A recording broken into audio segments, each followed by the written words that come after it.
शेर की आने वाली किस्त में क्या होगा? अगर आप लोग मेरे चैनल पे शेर की फुल स्टोरी वाली फर्स्ट वीडियो देखें, तो मैंने आपको उसी में बता दिया था कि गोली चलेगी, मिसअंडरस्टैंडिंग पे चलेगी, लेकिन या तो फजर के बाप को लग जाएगी या शेर को लग जाएगी। तो अगर आप अभी जो प्रोमो चला है 36 एपिसोड का, वो देखें, तो उसमें स्टोरी बिल्कुल इसी तरफ जा रही है।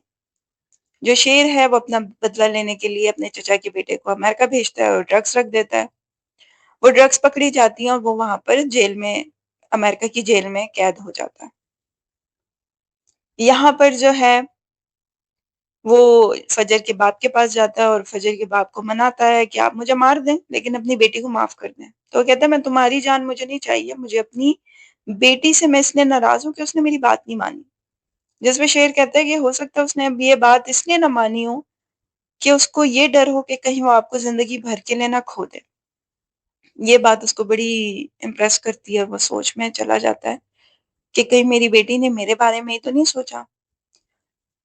अब आने वाली किस्त में क्या होगा? आने वाली किस्त में यही होगा कि चचा जो है वो पागल हो जाएगा। वो कहेगा कि मैंने शेर को छोड़ना नहीं है। लेकिन जैसे कि उसके भाई की विल है और वसीयत है कि वसीयत के मुताबिक अगर शेर को कुछ हो गया तो सारी जायदाद जो है वो ट्रस्ट में चली जाएगी। तो वो उसे मार नहीं सकता। और जो फजर का बाप है, वो भी सोचता है कि शेर इतना बुरा इंसान नहीं है और मेरी बेटी ने भी मेरे साथ इतना बुरा तो नहीं किया जितना बुरा मैं उसके साथ कर रहा हूँ। वहाँ ताज बीबी जो है उसका दिल भी पिघल गया है, उसको भी डॉक्टर्स जो है उसमें उसको इंटरेस्ट लेना वो शुरू हो गई है और वो चाह रही है कि मेरी शादी उससे हो जाए। और जो काका साहब हैं, वो भी जो है ठीक हो जाएँगे। तो जब वो ठीक हो जाएँगे, वो ताज बीबी को भी देखेंगे कि वो भी इस तरफ आ रही हैं, तो वो खुद ही अपने बेटे को कहेंगे कि तुम फजर को माफ कर दो। और फजर को माफ करने के बाद ही ये जो है इनकी शादी का प्रोसीजर आगे चलेगा। लेकिन उससे पहले जो है चचा प्लान बनाएगा कि फजर को पहले ही मारना चाहता था, लेकिन वो वेट कर रहा था क्योंकि उसके बेटे ने कहा था मेरा कारोबार अब सेट होने दें फिर आप ये काम करें। तो अब वो फजर को मारने की प्लानिंग बनाएगा क्योंकि वो चाहता है कि वो किसी ना किसी तरीके से शेर को तकलीफ दे, क्योंकि वो उसे मार तो नहीं सकता, लेकिन वो फजर को मार सकता है।